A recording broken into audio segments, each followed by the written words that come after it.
Britain fielded icons like the Hurricane and the Spitfire. Yet another weapon waited in the wings, the Westland Whirlwind, a compact twin-engine fighter with a bite bigger than its size.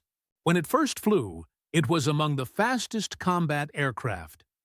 More striking was its nose. 4 Hispano Suiza HS 40 420mm autocannons clustered together. No convergence. One crushing stream of fire.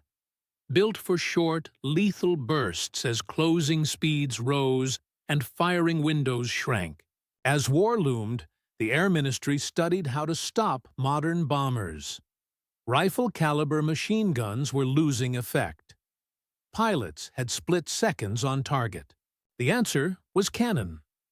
In 1935, the ministry called for a single-seat, day and night fighter with 4 cannon and a top speed of at least 330 miles per hour at 15,000 feet. Enough range to escort and patrol. Westland's young chief designer, Teddy Petter, seized the challenge. Petter shaped a sleek, all-metal airframe with a low wing and 2 engines in tight nacelles. The prototype carried a clear bubble canopy for superb visibility. Early tests used the reliable Rolls-Royce Kestrel. Results were excellent. Then ambition intervened. Westland switched to the supercharged Rolls-Royce Peregrine for more power and less drag. Wing root radiators cut resistance and warmed the cockpit. The prototype flew in October of 1938. Performance thrilled officials. Orders followed, and the Whirlwind vanished into secrecy. Production aircraft flew in June of 1940. Deliveries began in July. Number 263rd Squadron reformed in Scotland after Norway and received the first Whirlwinds. Despite the crisis of the Battle of Britain, the unit stayed north while more aircraft trickled in. Operational status came in December.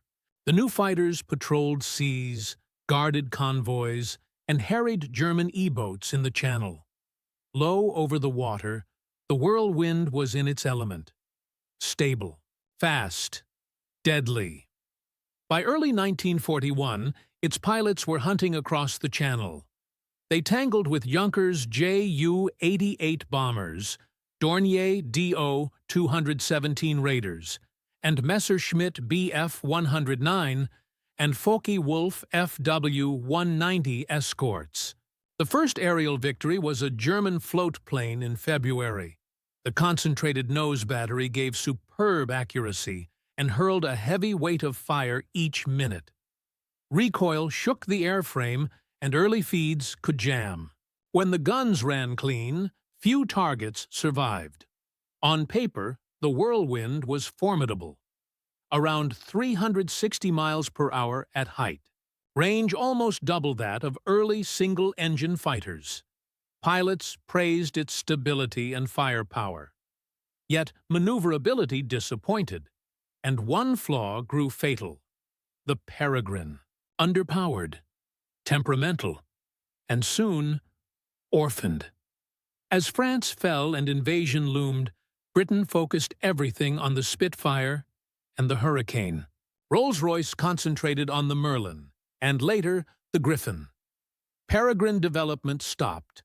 Only a few hundred engines were built. Without power plants, airframes could not follow. Ideas to re-engine with the Merlin surfaced. But the Merlin was larger and heavier. Redesign would cost time Britain did not have. In the end, only a little over 100 Whirlwinds were completed. Final deliveries reached squadrons in early 1942. The promise had not faded. The resources had. Even so, pilots wrung results from the airframes they had. The Whirlwind found a new calling close to the ground. With performance strongest at low altitude, it became a hard-hitting fighter bomber. Underwing racks carried 2 500-pound bombs. Crews nicknamed them Whirly Bombers.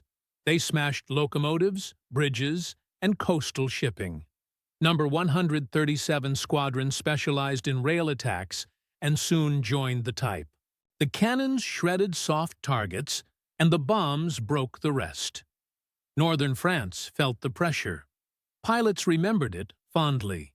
One from 263rd Squadron called it great to fly, and said they were a privileged few. The lesson is stark. Bold designs need engines, time, and numbers. The Whirlwind had fire. It lacked fuel for its future,